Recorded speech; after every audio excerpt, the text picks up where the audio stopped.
Hi guys. Okay. In this video, we are going to discussing about the properties of the transition elements or D block elements. Properties of D block elements. Okay. In this class, we are discussing about the properties of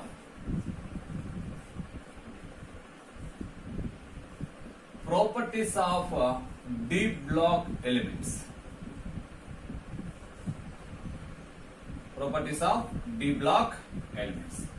In this video or in this class, mainly we are talking about the one is metallic property.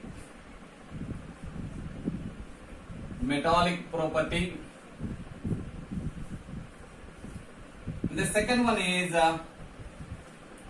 atomic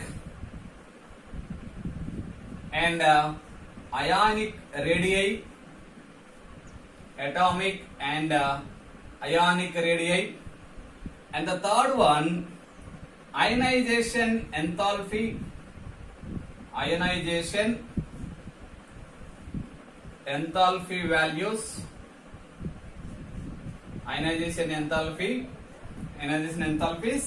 And the fourth one, oxidation states. And the fifth one, that is the magnetic properties.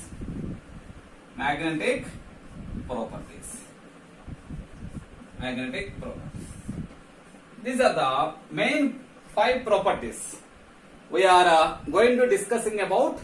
That is the main 5 properties. One is metallic property, and the second one is atomic and ionic radii, and the third one is ionization enthalpy, and the fourth one is oxidation state, and fifth one is magnetic properties.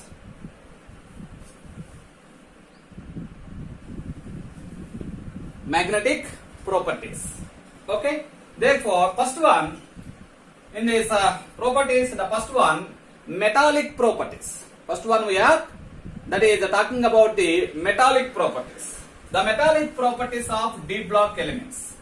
Okay, metallic properties of D block elements. First one, that is metallic properties. Very, very important properties for the D block elements. The first one is the metallic properties. Almost all D block elements, almost all transition elements, not D block, almost all transition elements, they can display the metallic properties. They can display metallic properties. All metallic properties like that is tensile strength. Like they can exhibit tensile strength and malleability and ductility and that is good conductors of heat and electricity. Good conductors of heat and electricity. Good conductors of heat and electricity, and also they can exhibit metallic luster.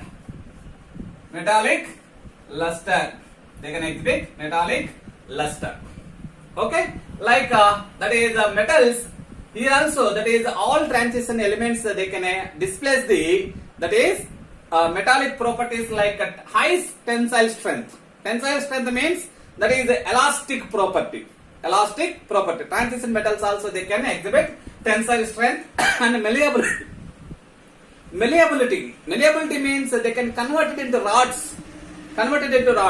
Ductility, they can convert it into sheets. They can easily convert it into sheets. And all transition elements, they are acting as good conductors of heat and electricity. And they also exhibit metallic luster. That means these elements also having a property to luster, మెరిసే గుణం ఉంటుంది. వీటికి కూడా మెరిసే గుణం ఉంటుంది. Therefore, and except these are the main properties of transition elements, metallic properties.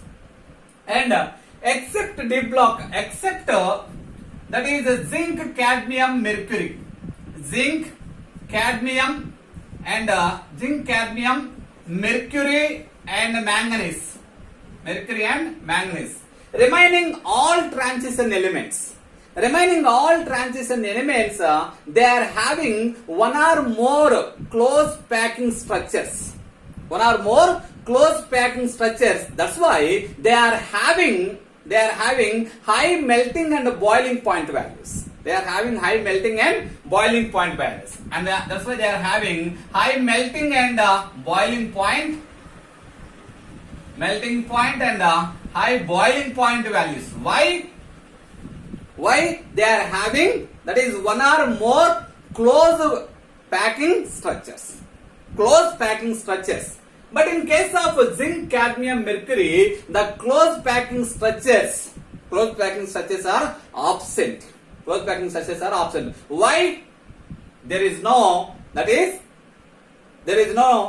empty d orbitals present in this zinc, cadmium, mercury. Zinc, cadmium, mercury. Zinc, cadmium, mercury. These elements are the soft metals. Why these are the soft metals? Due to the weak metallic bonding. Weak metallic bonding present in zinc, cadmium, mercury. We know that very well. That is at room temperature. At room temperature, that is mercury. It is available as a liquid. Mercury available as a liquid. Okay, these are the metallic properties. Okay, high tensile strength, malleability, ductility, good conductors of heat and electricity, and metallic luster. Except zinc, cadmium, mercury, and manganese, these are all having one or more, that is close packing at that is very room temperature. That is normal temperatures also, and they are having high melting and boiling point values. And these are all the hard elements. These are all very hard metals and having low volatility. Having what is that? Low volatility. Having low volatility. This is the, what is that? Metallic properties. Okay, and then we go for the second one. What is that? Atomic and ionic radius. It's very easy. The second one, atomic and ionic radius. Atomic and ionic radii. Ionic radii. We know that atomic radii. Atomic radii, we know that. Atomic radii, first one, that is radius or radii. Anyone. Radius means radius or radii. Okay. What is the radius? Radius means that is the distance between the nucleus to outermost orbit. Nucleus to outermost orbit. That is the radius or radii. Radius or radii. In groups or in periods. First one, in periods, that is the atomic radius either increases or decreases. Either increases or decreases. In periods, atomic radius from left to right, it is decreases.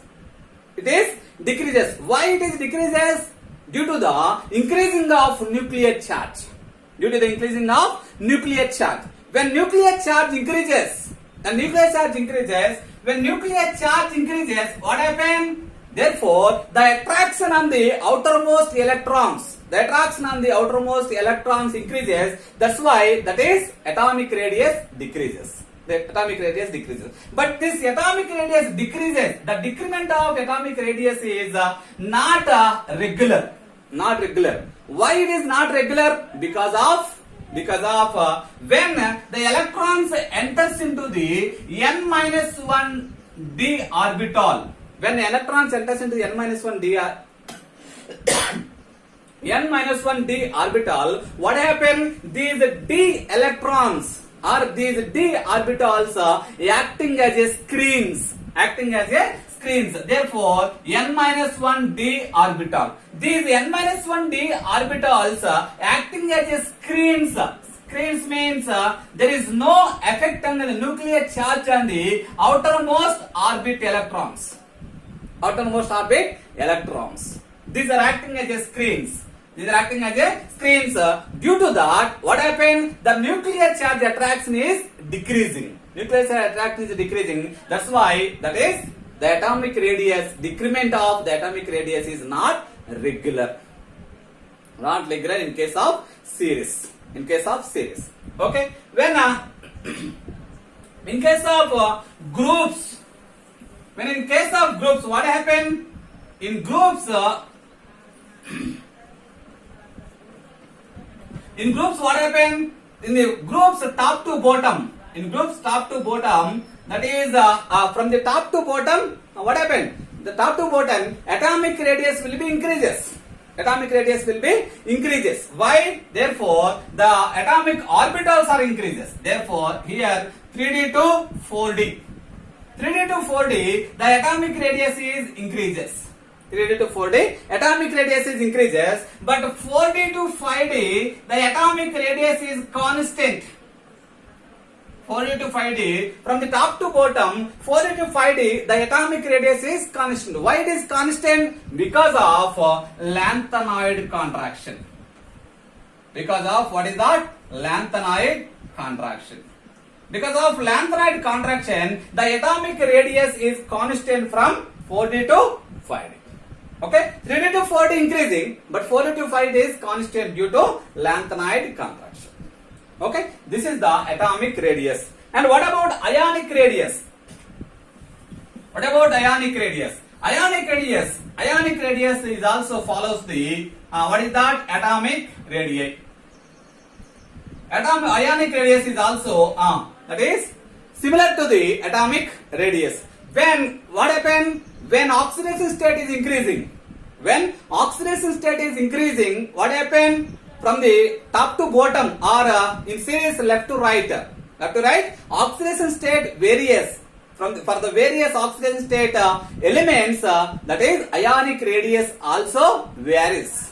Ionic radius also varies, or ionic radius also differ from one element to the another element, or one oxidation number to the another oxidation number. When oxidation number increases, what happened? Oxidation number increases.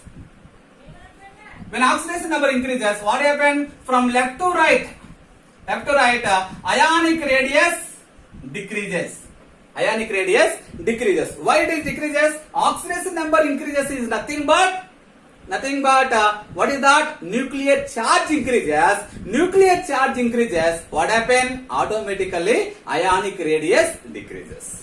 Ionic radius decreases in the what is that? Series.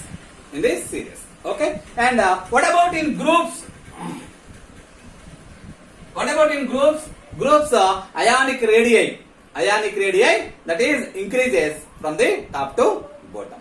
Ionic radii increases from the top to bottom. That is the atomic and ionic radius of d block elements. D block elements. And then we go for, that is third one, ionization enthalpies. Ionization enthalpies. Ionization enthalpies or ionization energies. Ionization enthalpies or ionization energies. What is meant by ionization enthalpy? The energy required, the requirement of energy to remove the one electron from the outermost orbit. To remove the one electron from the outermost orbit from the nucleus attraction. Nucleus attraction, that is called as ionization enthalpy. Therefore, here nucleus, there is a one electron on the outermost orbit. Therefore, the energy required to remove the electron from the, that is nucleus attraction, that energy is called as ionization enthalpy. Ionization enthalpy. Okay, this ionization enthalpy is mainly depend upon the ionic size. We know that in series. What happened? In series, what happened? Already in previous concept, that is atomic radius, we already explained. In series, what happened? When nuclear charge increases, series from left to right. Left to right, nuclear charge increases. Nuclear charge increases, automatically what happen? What happen? That is atomic radius decreases. Atomic radius decreases. Atomic radius decreases. When atomic radius decreases, more ionization enthalpy is required to remove one electron from the nucleus attraction. An electron from the nucleus attraction. Therefore, in series, what is that? Ionization enthalpies or ionization energy values are increases. Ionization energy values are increases. But this increment is not regular. Why? Because of first one, what is that? Because of the screening effect of the screening effect of d block elements. Screening effect of d block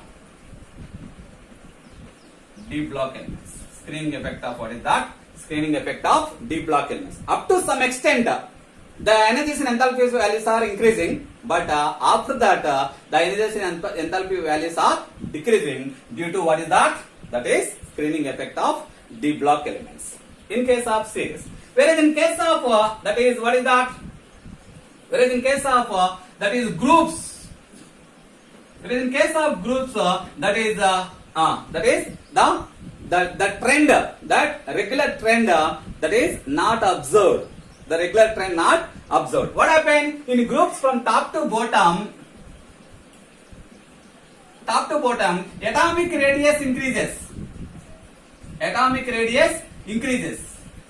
When atomic radius increases, what happens? Ionization enthalpy values automatically decreases. Automatically decreases. But in case of in case of d block elements, ionization enthalpy values are not regular manner. Ionization enthalpies, that is decrease of ionization enthalpy is not regular, not follows regular trend. What is that? What happened? That means in case of in groups, the ionization values are 3d to 4d decreasing, and 4d to 5d almost same ionization enthalpy values. Okay, and 5d to 6d they are a little increasing. 5d to 6d the ionization enthalpy values are increasing. Ionization enthalpy values are increasing. Why is it increasing? Due to the lanthanoid contraction. Due to lanthanoid contraction. Due to lanthanoid contraction, what happened? Orbitals are, that is, contract towards nucleus. There is a what is that? Difference between the nucleus and outermost orbitals are decreasing. That's why more energy is required to remove an electron from the nucleus attraction. That's why in case of groups 3d to 4d, it is decreasing. 4d to 5d almost the same, or that is little decreasing. Almost same or little decreasing. But 5d to 6d ionization enthalpies are increasing due to lanthanoid contraction. And ionization values or ionization potential or ionization enthalpy values not only depend upon the size, but also depend upon the electronic configuration. Why they are depending on the electronic configuration? Ionization enthalpy values are more when in case of D0, D5, D10 electronic configurations. When any element having D0, D5 and D10 electronic configuration, they are a very stable configuration. From that stable configuration, we have to remove one electron from that stable configuration. More energy is required. That's why ionization enthalpy value is also very high. Ionization enthalpy value is also very high. Therefore, example we can see, that is we can see one example, that is chromium. and manganese. Chromium and manganese. What is the electronic configuration of chromium? That is 3d5 4s1. What is the manganese electronic configuration? That is 3d5 4s2. 3d5 4s2. When IE1 means one electron, then energy required to removing of one electron. In case of IE1, what happened? That is manganese IE1 is more when compared with chromium. Why? When one electron removing from the chromium, it attains, that is stable half-filled electronic configuration. It attains what is that? Stable half-filled configuration. That's why no need to that is utilize so much of energy to attaining 3d5 configuration. That's why here energy is less. Ionization energy is less. But here ionization energy is more when compared to chromium. But IE1 manganese more when compared to chromium. But in case of IE2, what happened? IE2 ionization energy of second ionization energy, that is the second ionization energy of chromium is more when compared to manganese. What happened? Why? Because when one electron is removed, therefore Cr plus 1 electronic configuration, that is 3d5 4s0 configuration. 4s0 configuration. When one electron is less, therefore Mn plus 1 configuration, the remaining configuration is 3d5 4s1. 3d5 4s1. Already chromium gets, that is half-filled configuration, that is the stable configuration. From this stable configuration, when removing of one electron from this stable configuration, very high energy is required. That's why the IE2 of chromium is more when compared with manganese. That's why that is the ionization potential values not only depend upon the size but also depend upon the configuration, electronic configuration of the elements. And the second example and another example, that is what is that? That is copper and zinc. Copper electronic configuration, that is 3d10 4s1. Zinc electronic configuration, that is 3d10 4s2. In case of IE1, that is first ionization enthalpy values. First ionization enthalpy of zinc is more when compared with copper. Second ionization energy values that is copper is more when compared with zinc.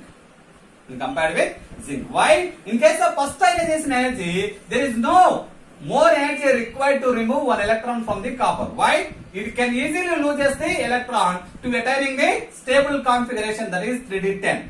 No energy, more energy is required. But here, when compared with chromium, zinc is little more. 3d10 4s1 configuration. Here 4s0. From the stable configuration, here more energy required to remove one electron from the stable configuration of D10. That's why IU2 of copper is more when compared with zinc. That's why ionization enthalpy values are not only depend upon the size but also depend upon the electronic configurations. Okay. Then we go for oxidation states. The fourth one is oxidation states.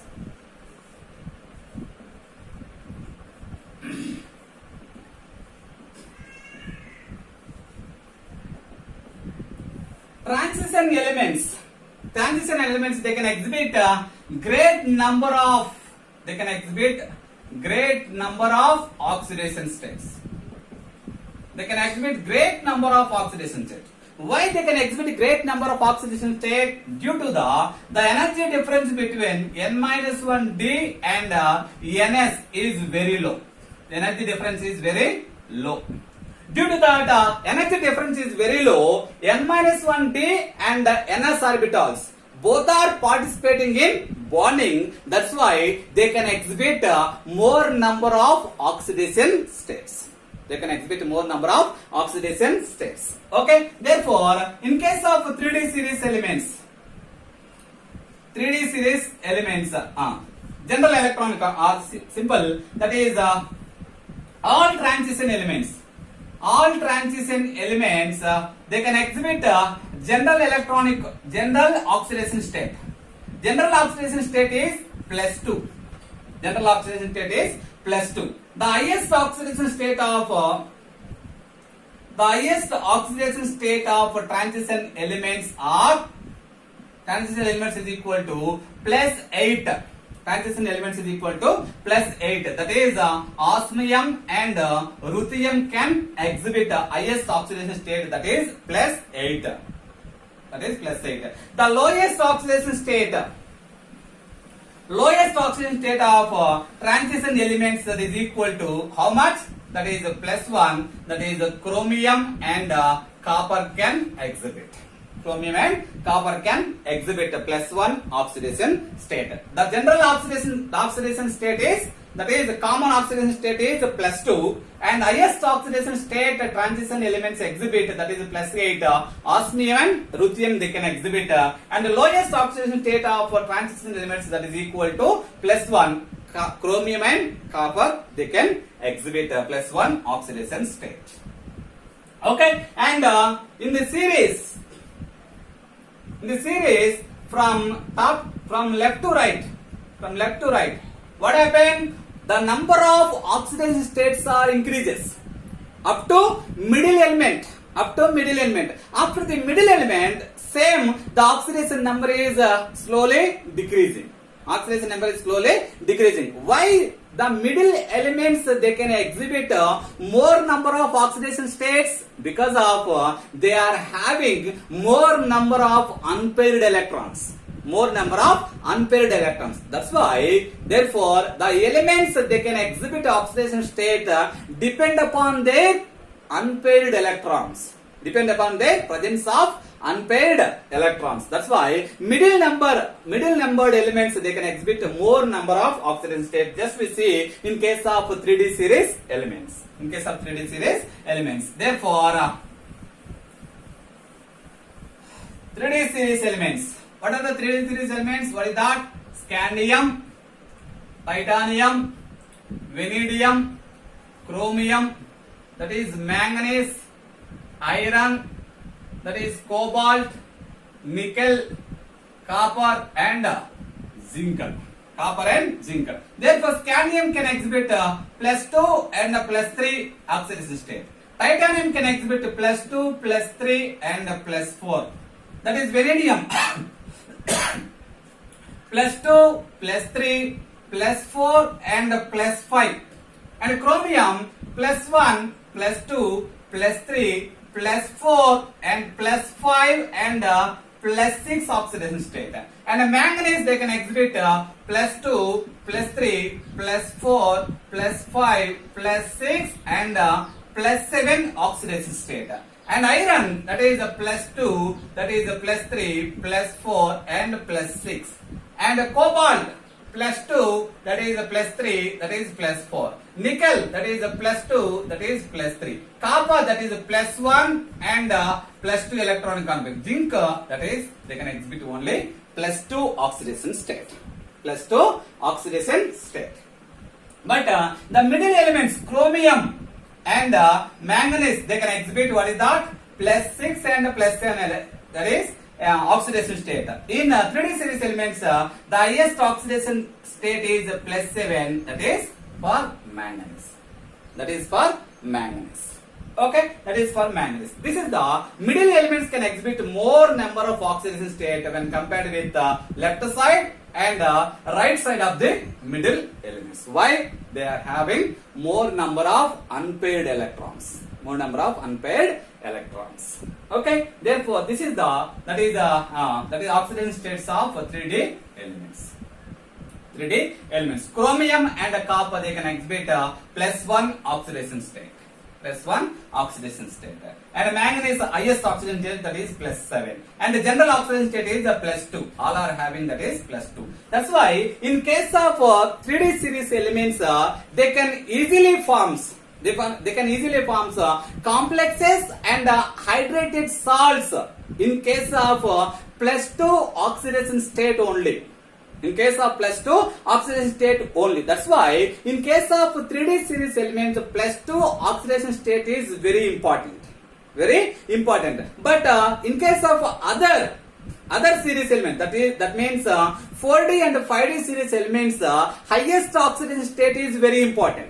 Highest oxidation state is very important. Why? In a highest oxidation state only they can form complexes very easy. Very easy. That's why in case of 4D and 5D series elements, highest oxidation state is very important. In case of 3D series elements, plus 2 oxidation state is very important. Very important. Okay, and then one more point we have to remember here is what is that? That is a series. In series, what happen? Lowest oxidation state stability is increases. That is, lowest oxidation state stability increases, highest oxidation state stability decreases. In series, lowest oxidation state stability, the stability, we are talking about stability. Stability of lowest oxidation state is increases, highest state oxidation state stability is decreases. Just for example, we can take one example, that is chromium. This is chromium and manganese and iron. Manganese and iron. Okay, and all they exhibit what is that? Plus 6 oxidation state. Plus 6, plus 6, plus 6. From the left to right, highest oxidation state stability is decreases. That's why chromium having more stability and compared with manganese and when compared with iron. That's why in series from left to right, the lowest oxidation state stability is increases, highest oxidation state stability is decreases. And in groups, from top to bottom, what happened? Reverse. From top to bottom, what happened? That is reverse. What is that? That is the stability of lowest oxidation state stability is decreases. Stability is decreases. Highest oxidation state stability is increases. From top to bottom, lowest oxidation state stability is decreases. Highest oxidation state stability is increases. State stability is increases. There is an example, that is chromium. That is chromium, molybdenum and tungsten. Chromium, molybdenum and tungsten. Therefore, plus 6 oxidation state. Therefore, that is the stability of tungsten is more when compared with the molybdenum when compared with chromium. Why? Highest oxidation state stability is increases from top to bottom. Top to bottom. And another example, that is manganese, that is technetium and rhenium. They can exhibit plus 7 oxidation state. Plus 7, plus 7, plus 7. The stability of rhenium is more when compared with the technetium and when compared with manganese. Highest oxidation state stability is increases from top to bottom. Top to bottom. And another point we know very well, that is the elements who gets that is stable configurations. That means D0 and D5 and D10 configurations, they can get very stability. They can get very stability. Okay, that's why that is D0 configurations.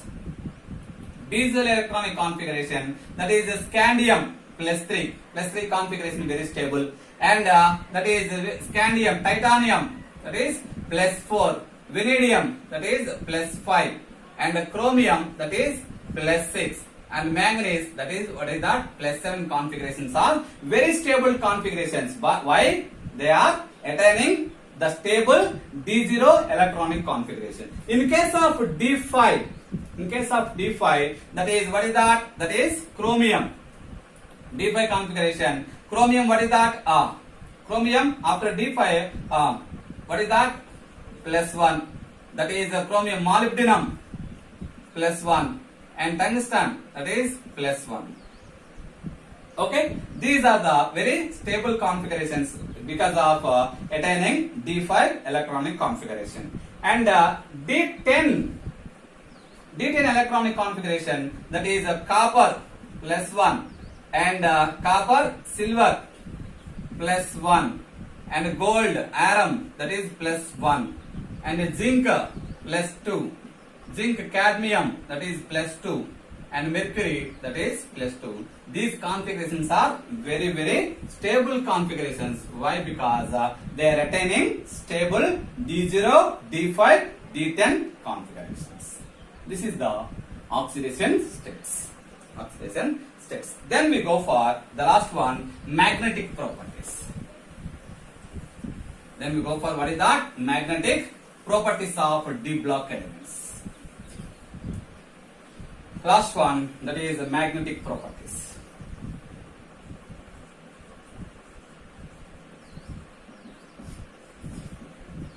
Magnetic properties. Transition elements, they can exhibit that is three types of magnetic properties.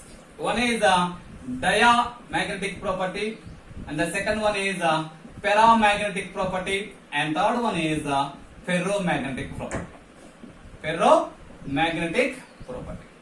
Diamagnetic property, they can exhibit three types of magnetic properties: dia, para, and ferromagnetic properties. What is the diamagnetic properties? When we are applied external magnetic field, diamagnetic substances are, that is, repelled to the external magnetic field. Diamagnetic substances are repelled to the external magnetic field. That the type of substance are called as diamagnetic substances. Whereas in case of paramagnetic substances, what is meant by paramagnetic substances? The paramagnetic substance, the definition is they are attracted by the external magnetic field. They are attracted by the external magnetic field. Whereas in case of ferromagnetic substances, these ferromagnetic substances are strongly attracted by the applied external magnetic field. Therefore, transition elements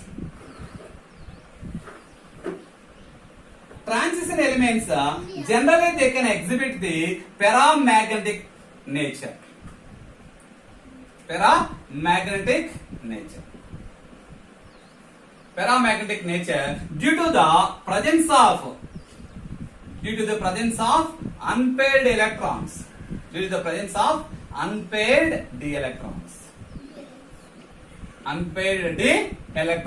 Due to the presence of unpaired d electrons. When number of unpaired d electrons increases, paramagnetic nature also increases. Okay, the paramagnetic momentum. The magnetic momentum is mainly depend upon the what is that? Spin angular momentum and orbital angular momentum. Mainly depend upon the spin angular momentum and orbital angular momentum. But in case of transition elements, orbital angular momentum is totally quenching. That means that is not taken into consideration. In case of transition metals, we are only depend upon the spin only formula, that is n into n plus 2. Square root of n into n plus 2. This is the magnetic momentum formula, that is spin only magnetic momentum formula. The units for magnetic momentum is Bohr magnetons. Okay, Bohr magnetons. When number of unpaired electrons increases, what happen? Paramagnetic nature also increases. Suppose we can having, that is, only one unpaired electron. The magnetic momentum is equal to mu equal to what is that? That is n equal to 1. That is 1 into 1 plus 2. That is equal to square root of 3. That is equal to 1.73 Bohr magnetons. 1.73 Bohr magnetons. When n equal to 2, that the value is what is that? 1.73. That is when n equal to 2, mu is equal to square root of 2 into 2 plus 2. Therefore 2 into 4, square root of 8. Square root of 8 means that is 3.73 Bohr magnetons. 3.73, what is that? Bohr magneton. Therefore, depend upon that is the magnetic momentum, we can easily evaluate how many number of unpaired electrons present in that element. This is the magnetic properties of the transition elements. Okay, thank you.